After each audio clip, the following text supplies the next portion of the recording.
નમસ્કાર, ન્યૂઝ 18 ગુજરાતીમાં આપનું સ્વાગત છે। હું છું આપની સાથે સંધ્યા। ગાંધીનગરથી સમાચાર। બીજેપીનું વધુ એક કેમ્પેન આ ગુજરાત મેં બનાવ્યું છે। કેમ્પેનનો પ્રારંભ થયો છે। સીઆર પાટીલ અને સંઘવીએ કરાવ્યો છે પ્રારંભ। ટેક્સ સાથે બીજેપી ચૂંટણી પ્રચાર કરશે। ભાજપના કામો પાટીલે ગણાવ્યા છે। પાટીલે કોંગ્રેસ અને આપ પાર્ટી પર પ્રહાર પણ કર્યા છે।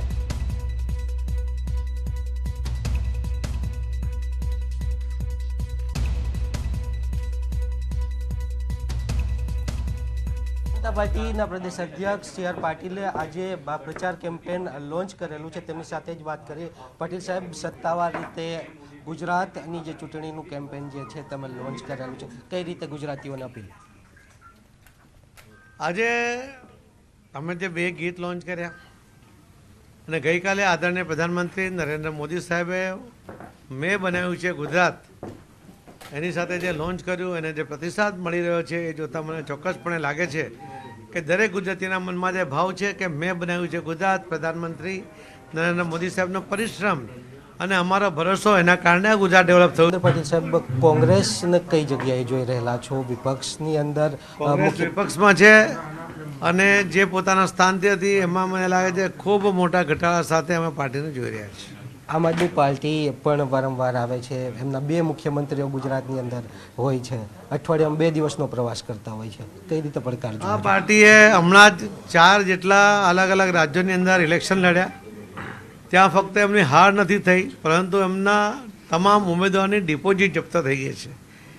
એ જ બતાવે છે કે એમને કોઈ સ્વીકારતું નહોતું। 25 વર્ષનો યુવાન કે જે શારીરિક રીતે મજબૂત છે, જે માનસિક રીતે મજબૂત છે, જે પથ્થરમાંથી પાણી કાઢવાની તાકાત રાખે છે, એને પેન્શન આપે એટલે કે એને રિટાયર કરી નાખે, એ પ્રકારને જો આ ગુજરાતમાં યુવાનો એ જો તૈયાર કરશે તો ગુજરાતને કેટલું મોટું નુકસાન કરશે। આ ગુજરાતનો યુવાન આ ઉંમરમાં મહેનત કરવા તૈયાર છે, પેન્શન પર નભવા માટે તૈયાર નથી, એ પણ લોકોને એનો જવાબ મળી જશે। પાટીલ સાહેબ, 3 દિવસ પ્રદેશ કાર્યાલય મંથન થયેલું 182 મૂર્તિઓ માટે, ક્યાં સુધીમાં લિસ્ટ આવી જશે અને કોઈ ક્રાઇટેરિયા ભરતા પહેલા આખો લિસ્ટ જાહેર કરી દઈશું અને ફોર્મ ભરાઈ જશે? તો બિલકુલ હતા પ્રદેશ અધ્યક્ષ સીઆર પાટીલ। આમાં તેમણે કહેલું કે સમયસર જે લિસ્ટ છે તે આવી જશે અને સાથે જ જે આ કેમ્પેન છે તે હરેક ગુજરાતીઓનું છે। કેમેરામેન અમિત શર્મા સાથે મયુર માકડિયા, ન્યૂઝ 18 ગુજરાતી, ગાંધીનગર। કોઈ આ ગુજરાત જે સફળતાના શિખરો સર કરી રહ્યું છે, જેણે અલગ અલગ ક્ષેત્રની અંદર પ્રગતિ કરી છે, કોઈને ઈચ્છા થાય એટલી પ્રગતિ કરી છે, એના થકી 24 કલાક વીજળી આ ગુજરાતને મળે છે, તે કોઈ રાજ્યમાં મળતી નથી આખા રાજ્ય। અને હવે વાત કરીશું આર્થિક અનામતની।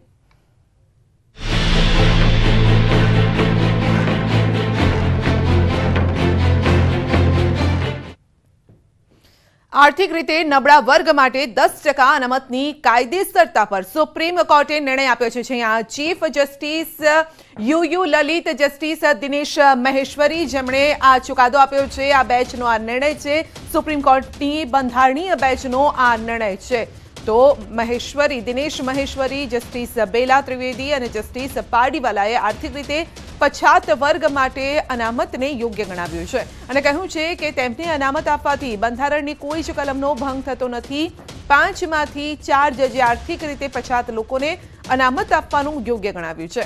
જાન્યુઆરી 2019માં 103માં બંધારણીય સુધારા હેઠળ શિક્ષણ અને સરકારી નોકરીઓમાં EWS આરક્ષણ અમલમાં આવ્યું હતું। તમિલનાડુની શાસન પાર્ટી DMK સહિત અનેક લોકોએ સુપ્રીમ કોર્ટમાં અરજી દાખલ કરી આને પડકારી હતી। EWS અનામતને લઈને સુપ્રીમ કોર્ટમાં સતત ચર્ચા ચાલી રહી હતી। વકીલોએ દલીલ કરી હતી કે SCએ આ વાત સાથે સંમત જણાતી નહોતી અને આ દરમિયાન બંધારણ, જાતિ, સામાજિક ન્યાય જેવા શબ્દોનો પણ ઉલ્લેખ કરવામાં આવ્યો હતો।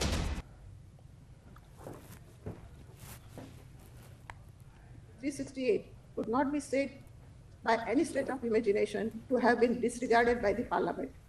Neither the procedural limitation, that is the more 3 amendment था, उसको चैलेंज किया गया था क्योंकि 103 अमेंडमेंट में ये एक्सक्लूड कर दिया था OBC SC को, तो ये वायलेट कर रहा था आर्टिकल 14 को, राइट टू इक्वलिटी को।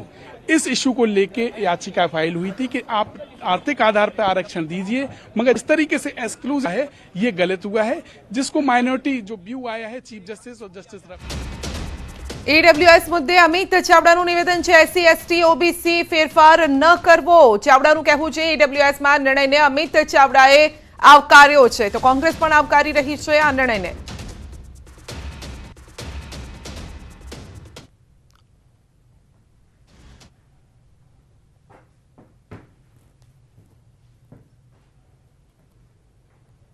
ફરી પોતાની વાતને દોહરાઈએ છે કે એસસી એસટી ઓબીસી માટે જે 49% અનામત વ્યવસ્થા છે એમાં કોઈ પણ જાતનો ફેરફાર કર્યા સિવાય સરકાર આર્થિક રીતે પછાત વર્ગના અન્ય પરિવારોને જે પણ લાભ આપવાની વ્યવસ્થા હોય એમાં આગળ વધે એમાં કોઈ વાંધો હોઈ શકે નહીં। सुप्रीम कोर्ट का निर्णय आया है कि 10% ईडब्ल्यूएस को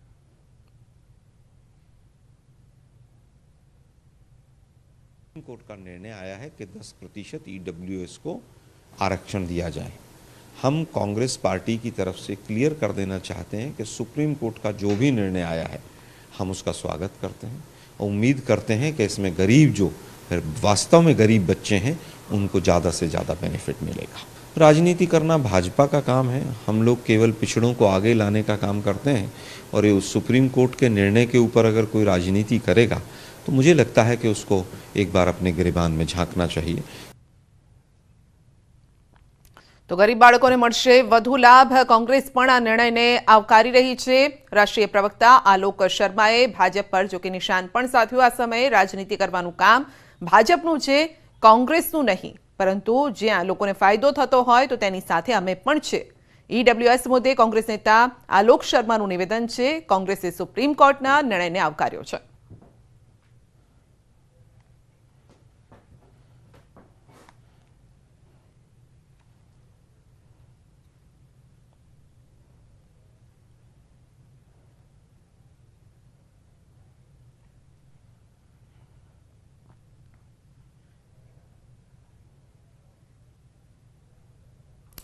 तो आ मुद्दे ज आपणे चर्चा करीशुं। गीताबेन पटेल कांग्रेस तरफथी आपणी साथे जोड़ाया छे। गीताबेन आपनुं स्वागत छे। आरपी पटेल आपणी साथे विश्व उमियाधाम तरफथी जोड़ाया छे। पटेल साहेब आपनुं पण स्वागत छे। बंने मित्रोनुं स्वागत छे। गीताबेन पहला आपनी पासे आवी रह्या छे, कांग्रेस आ चुकादाने कई रीते जोई रही छे, आ निर्णयने कई रीते जोई रही छे?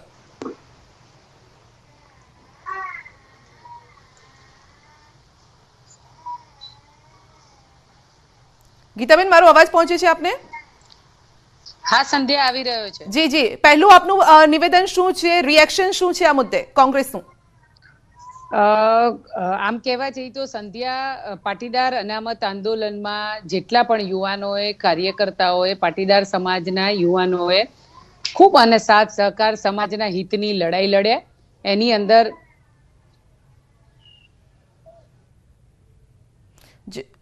आरपी पटेल पण अपनी साथे जोड़ायेला छे। विश्व उमियाधाम आ निर्णयने कई रीते जोई रही छे पटेल साहेब?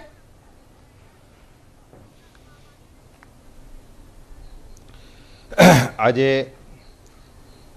આર્થિક અનામતના આધાર ઉપર સુપ્રીમ કોર્ટે જે ચુકાદો આપ્યો છે એને સમગ્ર સમાજ આવકારે છે, કારણ કે ઘણા સમયની આ માંગ રહી છે કે સમાજના જે પરિવારો આર્થિક રીતે પછાત છે કે જેમના માટે શિક્ષણ મેળવવું અને સરકારી નોકરી મેળવવી એમના જિંદગીનું એકમાત્ર મોટામાં મોટું લક્ષ્ય ગણી શકાય, એવી પરિસ્થિતિની અંદર એસસી એસટી અને ઓબીસીના અનામત કેટેગરીના વર્ગને સ્પર્શ કર્યા સિવાય જનરલ કેટેગરીમાંથી 10% આર્થિક અનામત આધારના બેઝ ઉપર સુપ્રીમ કોર્ટે સરકારના નિર્ણયને જે બહાલ રાખ્યો છે એ ચોક્કસ આવકારદીય છે, સન્માનનીય છે અને સમગ્ર સમાજને અસર કરનારોને ખૂબ જ મોટો એક ચુકાદો છે। એના માટે આજે જે કંઈ ચુકાદો આવ્યો છે એના માટે આનંદની અને ગૌરવની લાગણી અનુભવું છું। बिल्कुल, परंतु चूंटणी समय आ चुकादो छे आरपी साहेब आजादीना जी प्लीज कंटिन्यू जी जी મારું એક કહેવું છે કે જ્યારે આઝાદીના 75 વર્ષ પૂર્ણ થયા હોય અને આજે પણ જ્યારે આપણે અનામત રિઝર્વેશનના અનુસંધાનમાં વાત કરતા હોઈએ છીએ ત્યારે ઘણી રીતે અનામત કેટેગરીમાં આવતા પણ કેટલાક સક્ષમ વ્યક્તિઓ આજે પણ એનો લાભ પોતે લેતા હોય છે, પરંતુ અનામત કેટેગરીમાં ખરેખર જે વર્ગને, જે જ્ઞાતિને જરૂર છે એને લાભ ઓછો મળે છે।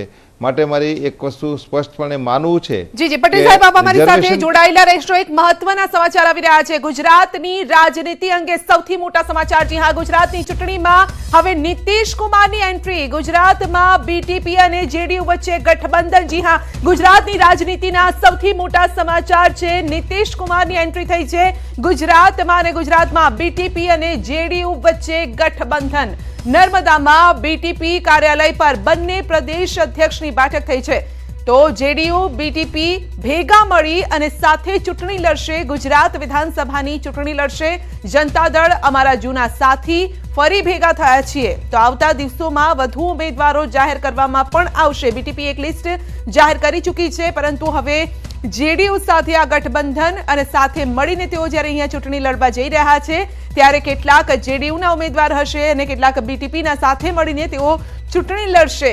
સવાલ એ છે કે તેનો ફાયદો કોને થશે?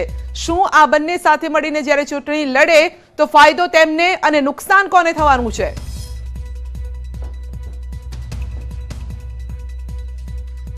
जनता दल यूनाइटेड के प्रेसिडेंट सालों से रहे हैं, सालों से जनता दल से चुनाव लड़े हैं. हम लोग दोबारा एक साथ में हो गए. दो भाई बिछड़ हुए थे, साथ में हो गए. प्रचार में आने वाला है. चुनाव प्रचार में नीतीश कुमार जी स्वयं आएंगे, हमारे पार्टी प्रेसिडेंट ललन सिंह भी आएंगे, केसी त्यागी महासचिव हैं वो भी आएंगे. जितने हमारे नेता हैं देश के सब लोग प्रचार में गुजरात में आएंगे. टिकट के लिए हमारी बात चल रही है और हम 1-2 दिन के अंदर फाइनल करेंगे. અમે જે જૂના મિત્રો હતા એ જનતા દળ યુનાઇટેડ એના પ્રેસિડેન્ટ બી અહીં આગળ છે ને અમે એમની સાથે આજે ગઠબંધન કરવાના છે. એ અમને મદદ કરશે.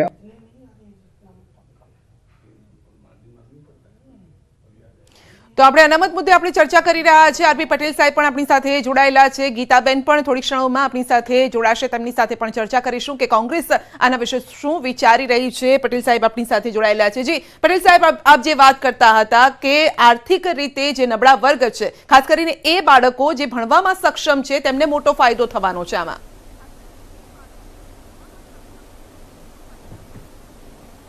ચોક્કસ ધોરણે સમાજની અંદર આર્થિક રીતે જે પછાત વર્ગ છે એમના બાળકોને આનાથી ખૂબ મોટો ફાયદો થશે. અને જ્યારે સમાજના કોઈપણ આર્થિક રીતે અસર કરતા પરિવારોને આ પ્રકારનો ફાયદો થતો હોય તો એની અંદર કોઈપણ પ્રકારની રાજનીતિ હોઈ શકે જ નહીં. અને આ પ્રકારના નિર્ણયો જ્યારે સમાજને સ્પર્શતા હોય છે ત્યારે એના માટે દરેક પક્ષ સમાજને ધ્યાને રાખીને પોતાની વાત કરતો હોય છે. એટલે હું ચોક્કસપણે માનું છું કે આજે ઈડબ્લ્યુએસના આધારે સુપ્રીમ કોર્ટે જે ચુકાદો આપ્યો છે એ આવકાર્ય છે અને સમગ્ર સમાજ અને દરેક પક્ષ એને આવકારશે એવો મને ચોક્કસ વિશ્વાસ છે. જી, પરંતુ કેટલાક વર્ગ એવા પણ છે કે લોકો એવા છે કે જે ચર્ચા કરી રહ્યા છે કે ચૂંટણી સમયે આ પ્રકારનો જે ચુકાદો છે, નિર્ણય છે, તેને લઈને કોઈ ખાસ ચોક્કસ પાર્ટીને પણ ફાયદો થઈ શકે છે. એ પ્રકારની ચર્ચાઓ પણ ચાલી રહી છે.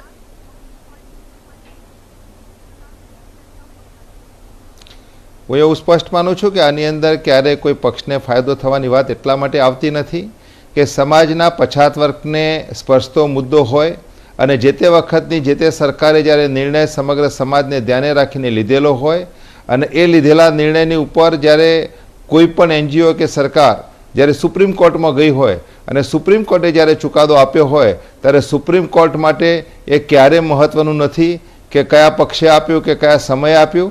સુપ્રીમ કોર્ટ પોતાની બંધારણીય ફરજ પ્રમાણે એને ચુકાદો આપેલો છે. એટલે એનાથી ચૂંટણીના ટાઈમે ચુકાદો આવ્યો એ તો એક જોગાનું જોગ છે. અધરવાઇઝ જે ચુકાદો આવ્યો છે એ ચુકાદાનું જે હાર્દ છે, આર્થિક પછાત વર્ગના બાળકોને આનાથી જે કંઈ ફાયદો થવાનો છે એ ઘણો જ મોટો છે. એટલે આ બધી વાતો મને એમ લાગે છે કે અસ્થાની છે. જી, પરંતુ આખરે આ લડત કોની અને કોને શ્રેય જવો જોઈએ, આપ શું માનો છો?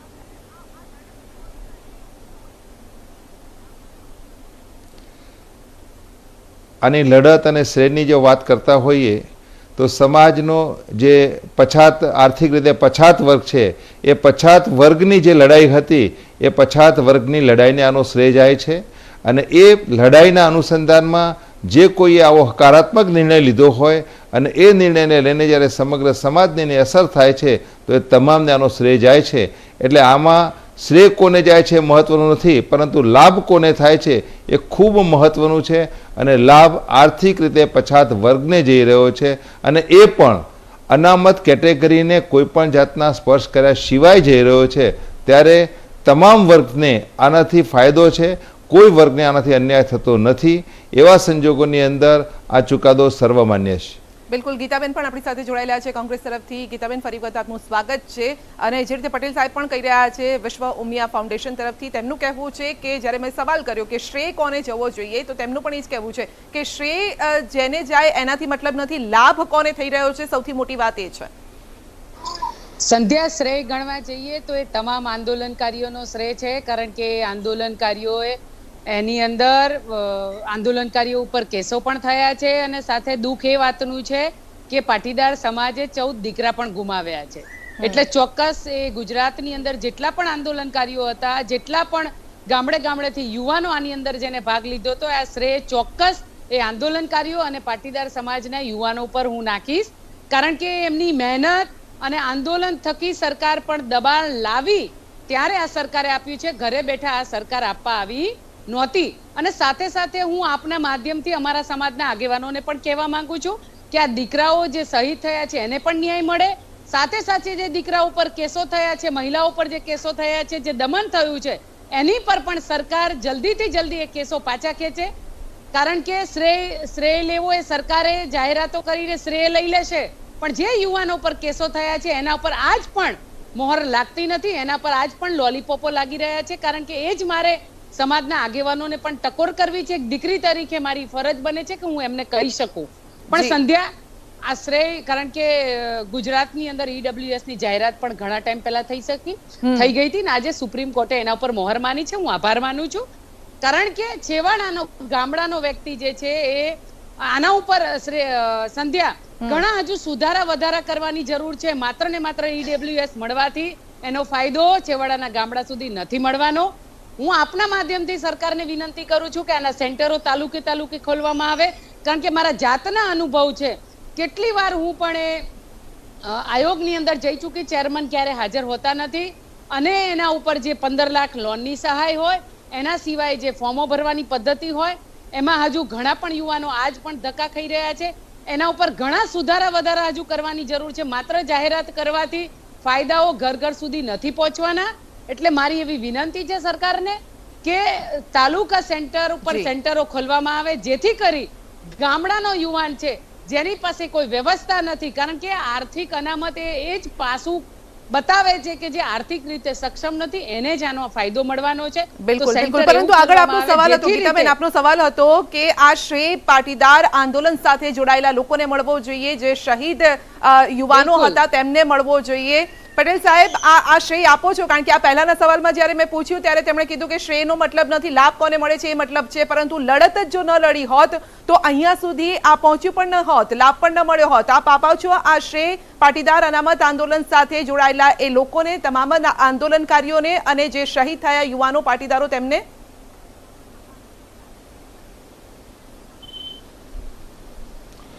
ચોક્કસ લેવલે જ્યારે આર્થિક પછાત વર્ગના પરિવારોના આ પ્રશ્નને જે કોઈએ વાચા આપી છે અને વાચા આપ્યાના અનુસંધાને જે કંઈ આંદોલન થયું અને એ આંદોલનને લઈને સરકારે એ વાતને જે પ્રમાણે હકારાત્મકતાથી લઈ અને જે નિર્ણય લીધો અને એનાથી સમગ્ર સમાજને ફાયદો થયો છે, ત્યારે ચોક્કસ હું એટલું સ્પષ્ટ કરું છું કે અનામત, આ ઈડબ્લ્યુએસની અનામતના આધારે સુપ્રીમ કોર્ટે આપેલા ચુકાદાને લઈને જે તે આર્થિક પછાત વર્ગને તો એનો બેનિફિટ થવાનો છે, પણ જે કોઈ આને વાચા આપી, જે કોઈ આ પ્રશ્નને ઉજાગર કર્યો, સરકાર સમક્ષ મૂક્યો અને એની અંદર જે મિત્રોએ એમાં જે ભૂમિકા ભજવી છે એ બધા જ આ જશને પાત્ર છે.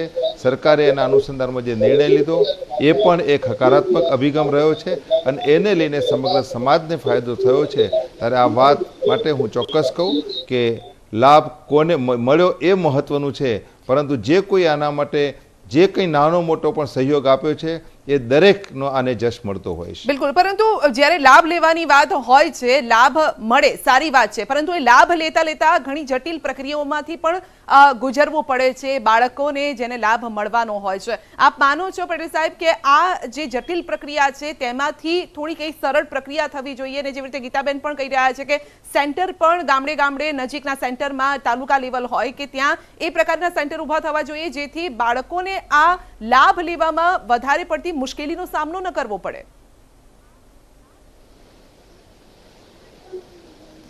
સંધ્યાબેન સ્પષ્ટ વાત છે, ગીતાબેનની વાત બહુ સત્ય છે અને હું પોતે પણ એ વાતની સ્પષ્ટતા કરવા માગું છું કે જ્યારે પણ આ પ્રકારના લાભની વાત હોય, ચુકાદાની વાત હોય, લાભ આપવો જોઈએ એવું જ્યારે સરકારે સ્વીકાર્યું હોય અને પરંતુ આ સ્વીકારેલી બાબત જ્યારે સરકારી અર્થતંત્ર અને સરકારી આટાપાટાની અંદર વચ્ચે જ્યારે અટવાઈ જાય છે અને એનો ભોગ જે પીડિત પરિવારો બને છે ત્યારે આપેલો લાભ પણ ત્યાં શૂન્ય બની જાય છે. આજે જે પ્રમાણે 10% EWSનો લાભ સમાજના જે આર્થિક રીતે પછાત વર્ગને મળવો જોઈએ એ પ્રક્રિયામાં એક એવી સરળ પ્રક્રિયા ગોઠવવાની ચોક્કસ જરૂર છે કે જેથી કરીને એના માટે પણ એક લડત લડવી પડે એવી પરિસ્થિતિનું નિર્માણ ન થાય.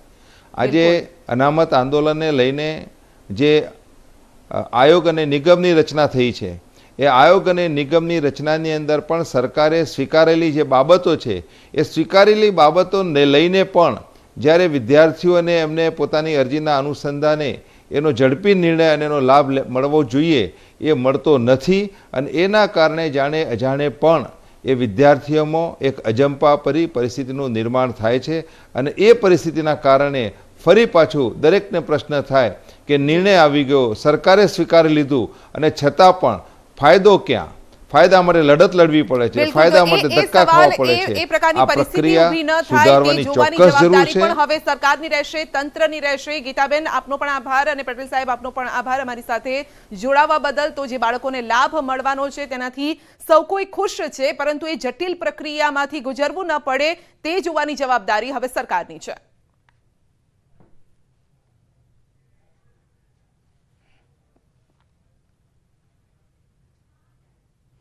તો ગુજરાતની રાજનીતિ અંગે સૌથી મોટા સમાચાર. જી હા, ગુજરાતની ચૂંટણીમાં હવે નીતિશ કુમારની એન્ટ્રી થઈ ચૂકી છે. જી હા, નીતિશ કુમારની એન્ટ્રી અને બીટીપી સાથે તેમનું ગઠબંધન થઈ રહ્યું છે. બંને નેતાઓની મુલાકાત થઈ છે નર્મદામાં બીટીપી કાર્યાલય પર. બંને પ્રદેશ અધ્યક્ષની બેઠક. જેડીયુ બીટીપી ભેગા થઈ ચૂંટણી લડશે. જનતા દળ અમારા જૂના સાથી છે, ફરી ભેગા થયા છે. આવતા દિવસોમાં વધુ ઉમેદવારો સાથે મળી અને તેઓ જાહેર કરશે.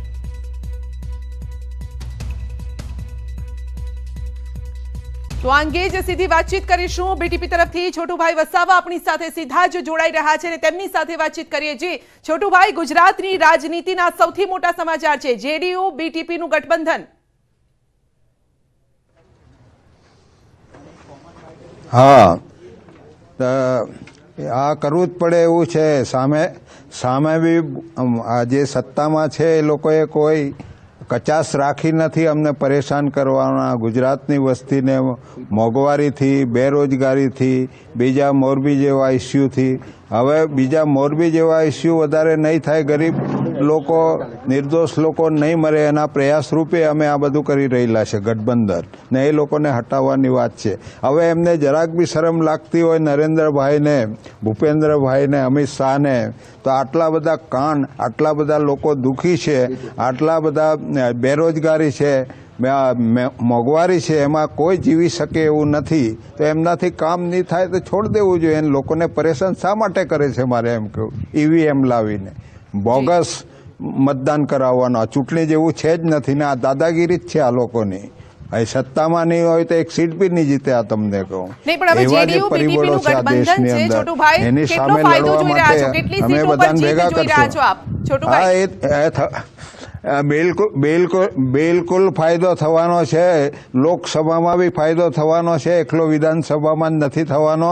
આ લોકસભાની ચૂંટણીમાં જે લોકો કરવાના છે, જે આખી સરકાર બનાવવા માગે છે, સંવિધાન ખતમ કરવાના છે, એ નહીં થવા દેવા માટેની અમારી લડત છે. ને આવા જે લોકો બધા છે માનનારા, એ બધાને અમે ભેગા કરવાનું કામ મારું છે અને હું કરીશ. જી જી છોટુભાઈ, પરંતુ જે મોટી બે સીટો છે ઝઘડિયા, ડેડિયાપાડા, હજુ પણ તમે જાહેર નથી કરી. અંદર અંદર ડખો કંઈક ચાલી રહ્યો છે એવા પણ સમાચાર છે. શું છે આ ગઠબંધનની સીટો જાહેર કરશો? એક ઉમેદવાર એમના, એક ઉમેદવાર તમારા હશે કે શું છે રણનીતિ? શું અમારી અંદર કોઈ ડખો છે નથી, એમની અંદર ડખો છે બધો. પૂછો તમે એમની કેટલા ઉમેદવારો છે ને શું કરવા સારું ઉમેદવારો છે, એ હું તમને કહેવા માંગુ છું, જાણતા હોય તો. જી, અને આપ જેવું નહીં થાય ને, આપ સાથે તમે ગઠબંધન કર્યું પછી તૂટી ગયું, જેડીયુ સાથે એવું નહીં થાય ને આગળના સમયમાં? ક્યાં આમ આદમી પાર્ટી સાથે ગઠબંધન કર્યું જેડીયુ આ વૈચારિક કાં છે અરવિંદ કેજરીવાલ? પણ તમે જ ગઠબંધન કર્યું હતું વૈચારિક ને? માણસ નથી ને કેજરીવાલ, એ તો આરએસએસ માંથી નીકળેલા છે ને. મોટો અરે કોણે કહ્યું ગઠબંધન કર્યું છે? કોઈ ફોર્મ્યુલા આવેલી તમારી પાસે લેખિતમાં કાટલી સીટો એક મંચ ઉપર તો સાહેબ જોવા મળ્યા હતા છોટુભાઈ, તમે ને એક મંચ ઉપર અને તમારા મંચ ઉપર આવી અને અરવિંદ કેજરીવાલ આદિવાસીઓના વોટ માંગતા હતા.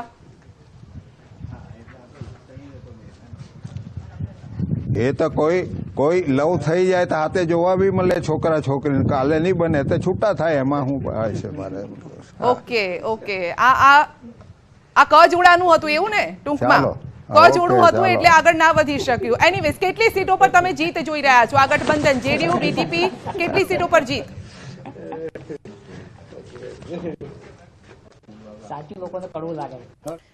તો જેડીયુ અને બીટીપી નું ગઠબંધન, અને આપ જોઈ શકો છો નીતિશ કુમારની ગુજરાતમાં એન્ટ્રી ફક્ત વિધાનસભા ચૂંટણી પૂરતું આ નથી, લોકસભાની ચૂંટણીમાં પણ જોવા મળશે. એટલે લાંબી રેસમાં દોડવાના હિસાબથી તેઓ આગળ વધી રહ્યા છે. બીટીપી અને જેડીયુ ફક્ત ગુજરાતની રાજનીતિ નહીં પરંતુ દેશની રાજનીતિમાં પણ આ ગઠબંધન આગળ વધવાનું છે તેવું કહેવું છે છોટુભાઈનું.